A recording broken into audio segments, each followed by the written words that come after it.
बिस्मिल्लाहिर्रहमानिर्रहीम। अस्सलाम वालेकुम नादरीन, आप यूट्यूब चैनल देख रहे हैं। मैं इमरान खान हूँ। पाकिस्तान में मुज़ाकरात का रोला पड़ा हुआ है और दो तरह के मुज़ाकरात हो रहे हैं। मैं आपको काफ़ी दिनों से बता रहा हूँ। मैं आपको ये बता रहा हूँ कि बैकडोर चैनल भी मुज़ाकरात हो रहे हैं और फ्रंट पे जो हुकूमत और अपोजिशन की कमेटियाँ हैं वो भी बैठ कर मुज़ाकरात कर रही हैं। अब इस वक्त जो आर्मी चीफ़ की मुलाकातें हैं उनको लेकर के बड़ी बेचैनी है। हुकूमती कैंप के अंदर भी और अपोजिशन के अंदर भी सवालात उठाए जा रहे हैं। पाकिस्तान के मीडिया में सवालात उठाए जा रहे हैं। इस वीलॉग में बहुत सारी चीज़ें मैं आपके सामने क्लियर कर दूंगा, क्योंकि दोनों तरफ का स्टेटमेंट भी आ गया। दोनों तरफ के बयानात आ गए हैं। एक तो इमरान खान साहब का बयान है पहले आर्मी चीफ से बैरिस्टर गौहर की मुलाकात के हवाले से। ये जो मुलाकात हुई है इसके बारे में ना दो अलग अलग खबरें मेरे पास, और दोनों तरफ के लोग बड़े पक्के दावे कर रहे हैं। उनका ये दावा है कि एक मुलाकात नहीं हुई है, ज़्यादा मुलाकातें हुई हैं, और ये सिर्फ पेशावर वाली कार्रवाई नहीं है, उसके अलावा भी मुलाकातें हुई हैं। अब ये मुलाकातें क्यों हुई हैं ये अलग सवाल है, ये मैं आपको बताता हूँ। लेकिन बैरिस्टर गौहर की जो मुलाकात है उसमें बैरिस्टर गौहर ने कहा कि इमरान खान ने कहा है कि मुलाकात आर्मी चीफ के साथ मेरी खुशाइंद है। ये उन्होंने इमरान खान साहब का पैगाम बताया, क्योंकि साफियों ने कहा था जी इमरान खान साहब से पूछे आप। अब पीटीआई के जो चेयरमैन है बैरिस्टर गौहर और वजीर आला खैबर पख्तूनख्वा अली अमीन गंडापुर की आर्मी चीफ से मुलाकात को खुशाइंद करार दिया इमरान खान साहब ने। ये पाकिस्तान का मीडिया रिपोर्ट कर रहा है। अडियाला जेल के बाहर गैर रस्मी बातचीत कर रहे थे ये बैरिस्टर गौहर साहब। उन्होंने बताया कि इस गुफ्तगू में खान साहब ने सहाफ़ियों को बताया कि मेरी मुलाकात एक जगह हुई है, मेरी जो भी मुलाकात किसी से भी होती है मैं तब बताता हूं जब खान साहब की मुझे हदायत होती है। तो उनका कहना था मैं जहां भी जाता हूं जो भी करता हूं वो इमरान खान के लिए ही करता हूं और उनकी हदायत के मुताबिक करता हूं। इमरान खान ने मेरी मुलाकात को खुशाइंद करार दिया है। मुल्क की इस्तेहकाम के लिए ये बहुत ज़रूरी है। हमारे दरवाजे बातचीत के लिए हमेशा खुले थे, दूसरे दरवाजे बंद थे, लेकिन अब अगर बातचीत का आगाज़ हुआ ही है और बात आगे बढ़ती है तो ये मुल्क के इस्तेहकाम के लिए बहुत अच्छा होगा। हमारे दो ही मुतालबात हैं कि जुडिशल कमीशन बने और वो दो वाक़यात की इंक्वायरी करे, और दूसरा मुतालबा जो है वो जो गैर कानूनी तौर पे सियासी कैदी रखे हुए हैं उन्हें रिहा किया जाए। उन्होंने कहा कि मेरी आर्मी चीफ से मुलाकात हुई, मैं और गंडापुर दोनों आर्मी चीफ से मिले। उनका कहना था कि मुलाकात हमारी पेशावर में हुई, हमने अपना सारा मामला आर्मी चीफ के सामने रख दिया है। अब ये लोग जो बाकी लोग बैठे हुए थे वहां पे, एमन वली खान या जो बाकी पॉलिटिकल पार्टीज के लोग थे, इवन फजल रहमान की पार्टी हो गई, पीपल्स पार्टी का गवर्नर हो गया, उनके सामने तो ये फिर ये बात नहीं हुई, नहीं तो मुलाकात फिर अलग है। अब यहां तो बैरिस्टर गौहर कंफर्म कर रहे हैं। उन्होंने कहा कि एस्टेब्लिशमेंट के साथ बराह रास्त जो मुज़ाकरात है वो खुशाइंद है और हमने आर्मी चीफ के सामने सारे मुतालबात हमारे जो हैं या जो सारी सूरत है वो अपना पूरा मामला उनके सामने रखा है। दूसरी जानिब से मुस्बत पेशरफ्त हुई है, यह भी बैरिस्टर गौहर का दावा है। उन्होंने कहा अगर बातचीत शुरू हुई है तो खुशाइंद है, तमाम मुतालबात पेश कर दिए गए हैं। इमरान खान से मुलाकात के बाद पार्लियामेंट हाउस वो पहुंचे और पीटीआई मुज़ाकराती कमेटी के सरबराह उमर अयूब साहब से उन्होंने मुलाकात भी की और प्रेस कॉन्फ्रेंस दोनों तरफ से हुई है, क्योंकि आज के दिन में कमेटी की मीटिंग भी हुई और पाकिस्तान तहरीक इंसाफ गई और जाकर पाकिस्तान तहरीक इंसाफ ने जो तहरीरी मुतालबात हैं वो पेश कर दिए कमेटी को। इस पर मैं बाद में आता हूं। अब इमरान खान साहब और उनकी जमात पहले दिन से एक बात कह रहे हैं। वो ये कहते हैं कि जनाब मुज़ाकरात तो हमने करने हैं एस्टेब्लिशमेंट के साथ, क्योंकि बनते ही उनके साथ हैं, इन्हीं के पास असली फॉर्म 45 हैं, उन्हीं से बात होगी। जिन्होंने अदालतों पर दबाव डाला, जिन्होंने जाली मुकदमात बनवाए और चूं चूं का मुरब्बा हुकूमत पाकिस्तान के ऊपर मुसल्लत की, उन्हीं से बात करनी पड़ेगी। जिन्होंने मुदाखलत की है उन्हीं की मुदाखलत ख़त्म करवाई जाएगी। मौजूदा हुकूमत के बारे में वो ये कहते रहे कि ये बेबस है, बेयारो मददगार है, ये सिर्फ सहूलतकार हैं, बेनिफिशरी हैं और बूट पॉलिशी हैं। देखें, और अर्दली भी कहा उन्होंने इमरान खान साहब ने। तो ये हुकूमत खुद अपने मुंह से भी कह चुकी है कि जी हम तो अर्दलियों के अर्दली हैं, तो हमारे तो हक में भी कुछ नहीं, हमारे हाथ में कुछ नहीं है। राणा सनाउल्लाह ये कह चुके हैं कि हमारी बिसात से बाहर हमसे कुछ ना मांगे, वो हम नहीं दे सकते, हमारी ये औकात नहीं है। तो असल इक़्तिदार और फैसले का इख्तियार जो है वो एस्टेब्लिशमेंट के पास है। अब चंद सवालात पैदा होते हैं कि एस्टेब्लिशमेंट इन मुज़ाकरात में क्यों आई। पहले तो आपको मैंने स्टेटमेंट बता दिया, जो स्टेटमेंट आपके सामने आता है बैरिस्टर गौहर की जानिब से और वो ये दावा करते हैं कि इमरान खान साहब ने इसे खुशाइंद करार दिया है जो हुआ है। दूसरी जानिब जनाब जो अस्करी ज़राए हैं वहाँ से भी अब खबर आती है, डायरेक्टली कोई ISPR ने इसके ऊपर बयान जारी नहीं किया। हालांकि जब मोहम्मद ज़ुबैर की मुलाकातें हो रही थी इमरान खान साहब के दौर में तो ISPR ने बयान जारी किया था। बैरिस्टर गौहर और गंडापुर से पेशावर में बातचीत खैबर पख्तूनख्वा में सिक्योरिटी और इंसदाद दहशतगर्दी मामलात के तनाज़ुर में हुई है। बैरिस्टर गौहर ने सियासी मामलात पर बात करने की कोशिश की। बैरिस्टर गौहर को जवाबन बता दिया गया कि सियासी मामलात पर बातचीत आप सियासतदानों से करें। बातचीत को सियाको सबाक से हटकर पेश किया गया। कोशिश की गई है कि सिक्योरिटी मामलात पर होने वाली बातचीत को सियासी रंग दिया जाए, जो अफसोसनाक है। ये जी अस्करी ज़राए से फिर ये खबर जारी की गई है। अब मामला यह है कि अस्करी ज़राए के ऊपर एतबार कौन करे। अस्करी ज़राए तो खबरें बड़ी बड़ी अजीब देते रहे हैं। वो ये भी कहते रहे हैं कि पाकिस्तान तहरीक इंसाफ जो है वो 10-12 सीटें जीतेगी, फिर हमने देखा वो 180 से ज़्यादा सीटें जीत गई पाकिस्तान में। अस्करी ज़राए तो हमेशा ये कहते हैं कि हमारा सियासत में कोई किरदार नहीं है, बल्कि ज़राए क्या वो खुद आकर सामने कहते हैं कि सियासत में हमारा कोई किरदार नहीं। फिर हम देखते हैं कि उनका एक बदतरीन किरदार पाकिस्तान की सियासत के अंदर हमेशा रहता है। तो अस्करी ज़राए जो कार्रवाई डाल रहे होते हैं ना, वो कभी बता नहीं रहे होते। एक तो ये बात आप कंफर्म कर लें।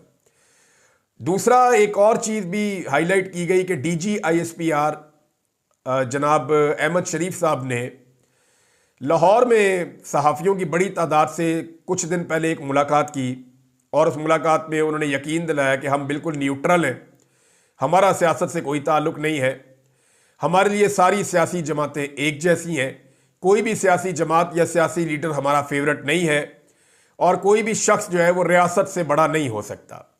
ये स्टेटमेंट एक दौर में आसिफ गफूर साहब ने दिया था। उन्होंने कहा था जी कोई भी जो है वो आर्मी चीफ अपनी फ़ौज से बड़ा नहीं होता और कोई भी फ़ौज अपने मुल्क से बड़ी नहीं होती।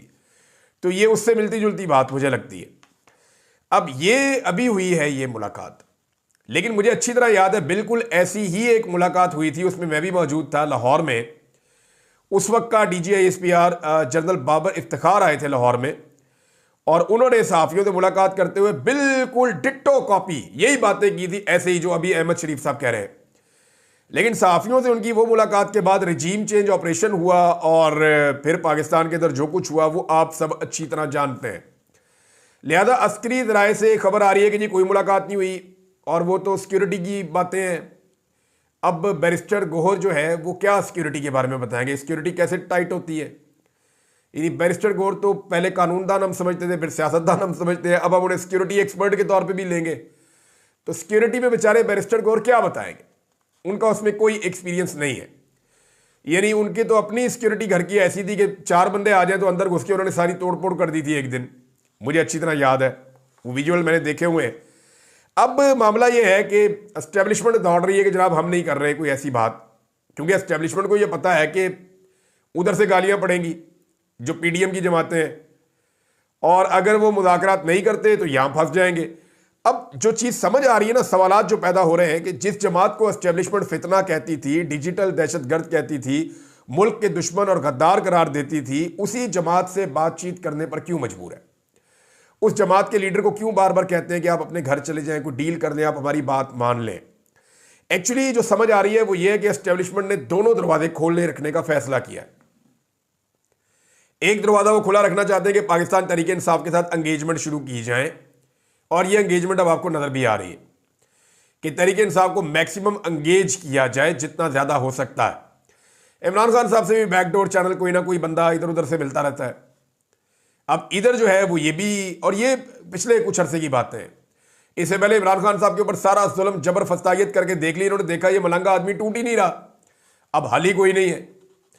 तो एस्टेब्लिशमेंट दोनों दरवाजे खुले रखना चाहती है कि ज्यादा बैरूनी और अंदरूनी दबाव अगर बढ़ गया तो पाकिस्तान तहरीक इंसाफ को उसका हक लौटाने की जो ऑप्शन है इसको भी खुला रखा जाए, ताकि अपने लिए कोई मुसीबत ना बने।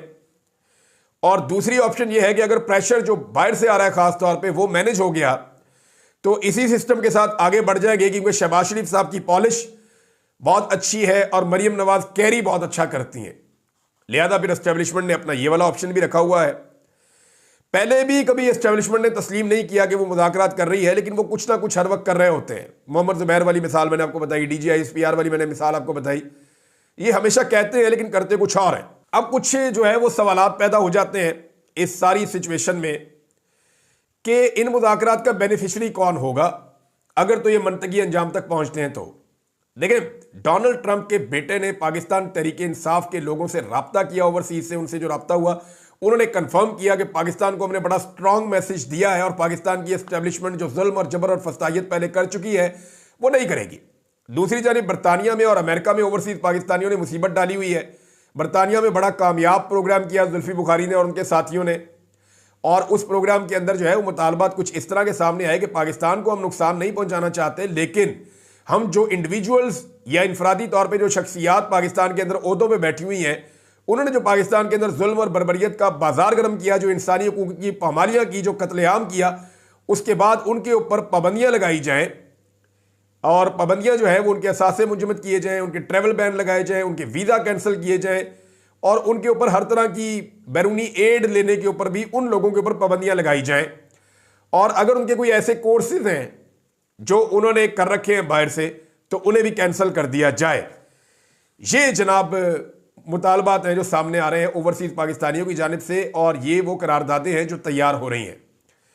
और आने वाले दिनों में मैंने आपको पहले बता दिया था कि 2 हांडियां तैयार हो रही हैं। जो बरतानिया वाला मामला वो आपने देख लिया, उसका बहुत प्रेशर आया पाकिस्तान पे, और 15 MPs की मौजूदगी, ये बहुत बड़ी तादाद है।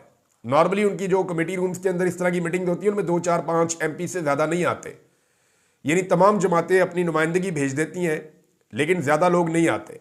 लेकिन यहाँ पे 15 MPs ने बैठ के ये साबित किया है कि बरतानिया के अंदर इस मामले को बड़ी हसासियत के साथ देखा जा रहा है, और ये ओवरसीज पाकिस्तानियों की एक बड़ी कामयाबी है।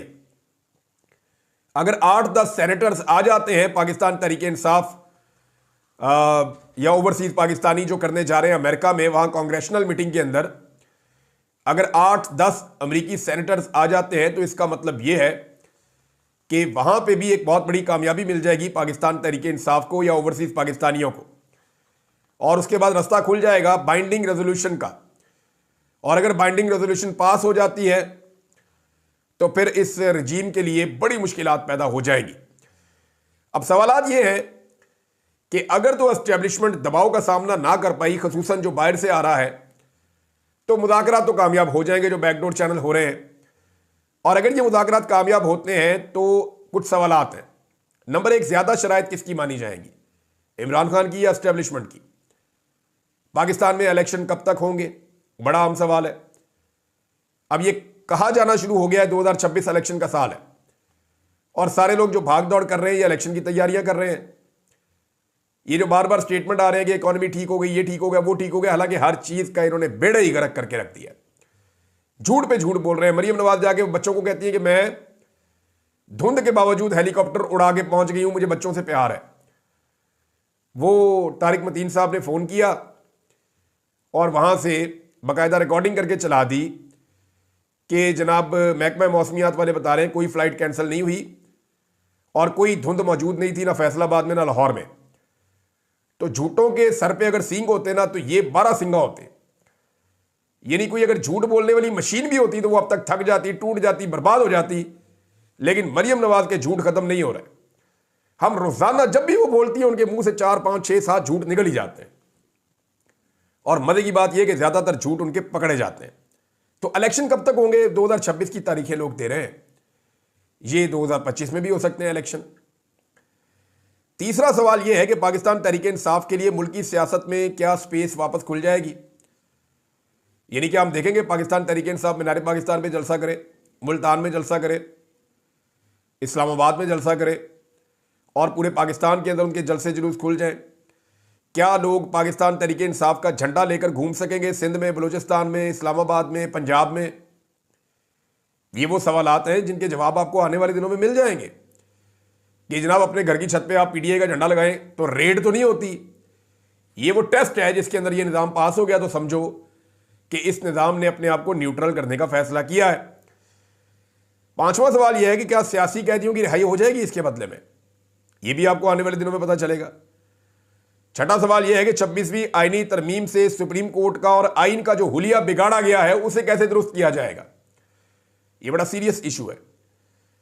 सातवां ये है कि पाकिस्तान की जो एस्टेब्लिशमेंट है, इसके वादों का जामिन कौन होगा, ये किसको जमानत देंगे। ओवरसीज पाकिस्तानियों के अंदर बहुत बड़ी बड़ी शख्सियात हैं, क्या उनको जामिन बनाएंगे, उनको जमानत देंगे, और इनकी गारंटी मानेगा कौन, क्योंकि ये किसी वक्त भी किसी को भी धोखा दे देते हैं।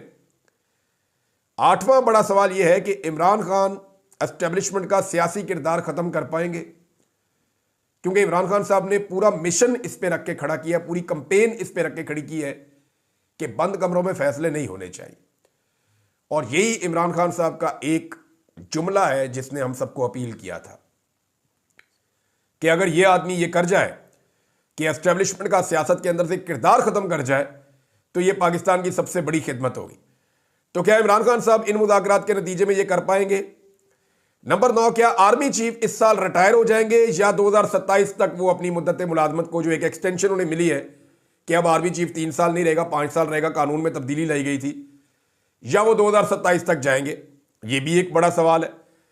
10वां सवाल यह है कि 26 नवंबर और 9 मई का कत्लेआम जो है, इसका क्या बनेगा? क्या इस पे माफ किया जाएगा या ये केसेस चलाए जाएंगे?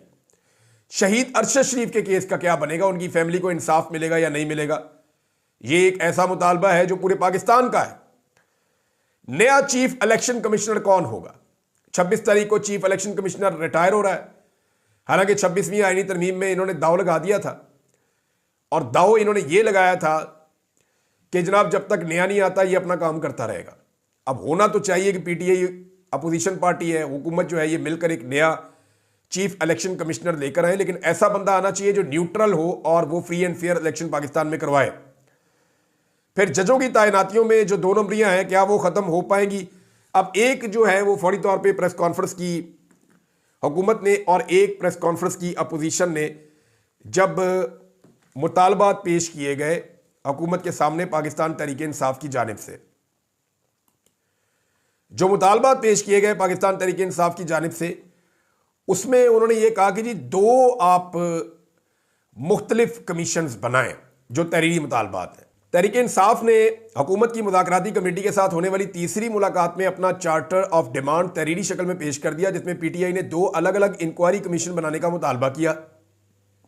तहरीक इंसाफ ये कहती है, अलीमा खान साहब ने भी ये बात आकर दोहराई कि जो आपने कमीशन बनाने हैं ये सीनियर तरीन जजेस के ऊपर बनने चाहिए और ये न्यूट्रल जजेस होने चाहिए। यहां पे हुकूमत जो है वो कोई 2 नंबरी ना करे, जैसे अपनी मर्जी के बेंच बना दिए, अपनी मर्जी की चीजें बना दी, तो यहां पे ये ना करें।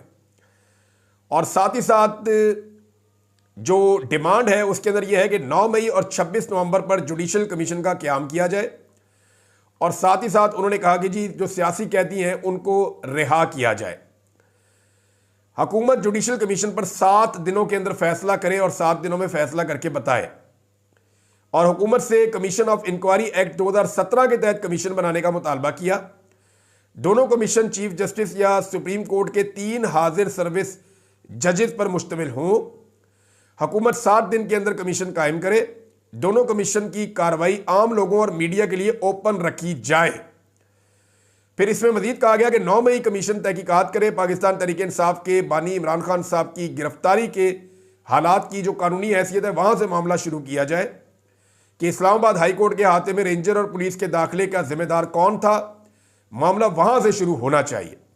फिर गिरफ्तारी के बाद जो मुल्क भर में वाकयात पेश आए और ख़ास तौर पर इन हालात की तहकीकात जिनमें अफराद के ग्रुप्स हसास मकामात तक पहुंचे, कैसे पहुंचे, सीसीटीवी फुटेज कहां है, ये सारे सवालात रखे गए कि इनके ऊपर कमीशन बनाया जाए और इन लाइन्स के ऊपर 26 नवंबर और 9 मई के ऊपर बाकायदा तहकीकात करके चीज़ें सामने लाई जाएं। अब उसमें जनाब ये भी कहा गया कि 24 से 27 नवंबर के बाद शोधा और जख्मियों की तादाद और लापता होने वाले अफराद की तफसीलात क्या है ये भी सारा पता किया जाए, कमीशन बनाया जाए, वो चेक करें लापता अफराद के हवाले से, लाशों के हवाले से, गोलियां चलाई गई क्यों चलाई गई, जो तशद्दुद किया गया क्यों किया गया, किसके हुक्म पर तशद्दुद किया, किसके हुक्म पर गोलियां चलाई, ये सारी चीज़ें मुतालबात के अंदर शामिल हैं। सीसीटीवी फुटेज की रिकॉर्डिंग की क्या हालत है ये भी बताया जाए। अस्पतालों और तिब्बी मराकज़ से भी सीसीटीवी फुटेज ली जाए 24 तारीख से लेकर 27 नवंबर तक की, और उसके बाद जो है वो commission blue area Islamabad commission जो है वो ब्लू एरिया इस्लामाबाद में चाइना चौक से डी चौक तक मुख्तलिफ मकामात पर रिकॉर्ड की गई सीसीटीवी फुटेज की जो हालत है उसका जायज़ा ले, अस्पताल के अंदर जो रिकॉर्ड लाया गया उसका जायज़ा ले। ये वो तमाम चीज़ें हैं जो वो कमीशन देखे। तो ये 2 कमीशन मांगे। बज़ाहिर जो उसके बाद हुकूमत ने एक प्रेस कॉन्फ्रेंस की, हुकूमत ने पाकिस्तान तहरीक इंसाफ के ऊपर बड़े सीरियस एलिगेशंस लगाए और उन्होंने कहा जी कि तहरीक इंसाफ जो है वो ज़्यादती कर रही है, गलत बात कर रही है। हुकूमत ने इनके मुतालबात जो हैं वो मुस्तरद कर दिए और मुस्तरद करते हुए ये कहा जी कि यानी एक तरह से उन्होंने कहा जी कि कमीशन नहीं बनेगा, लेकिन फिर भी उन्होंने ये बताया कि 7 दिन का वक्त है, तो 7 दिन के अंदर हम आपको बताएंगे। वैसे तो ऐसे उनकी बातों से लग रहा है कि जैसे उन्होंने मुस्तरद कर दिया है। और ये हुकूमत का रवैया था और हुकूमत ने कुछ सवालात उठा दिए फौरी तौर पे इस मुतालबात की फहरिस्त को पढ़ते हुए। और पाकिस्तान तहरीक इंसाफ के मुतालबात के बाद हुकूमत की जानिब से जो सवालात आए उस पर फिर पाकिस्तान तहरीक इंसाफ ने भी एक प्रेस कॉन्फ्रेंस कर दी। उन्होंने कहा जी अब आप कमीशन नहीं बनाते तो आप फारिग हैं, अब आपको हमने टाइम दे दिया है। और हमारे चेयरमैन ने ये कहा इमरान खान साहब ने कि आपके पास यही टाइम है, कमीशन आपको बनाने पड़ेंगे, अगर आप कमीशन नहीं बनाते तो फिर आप फारिग हैं। ये भी हुकूमत को बता दिया गया है इस प्रेस कॉन्फ्रेंस के अंदर। अब जो फर्दर डेवलपमेंट्स आती हैं मैं आपके साथ बाद में शेयर करता हूँ। नाज़रीन अब तक के लिए इतने ही, अपना ख्याल रखिएगा, अपने इस चैनल का भी। अल्लाह हाफ़िज़।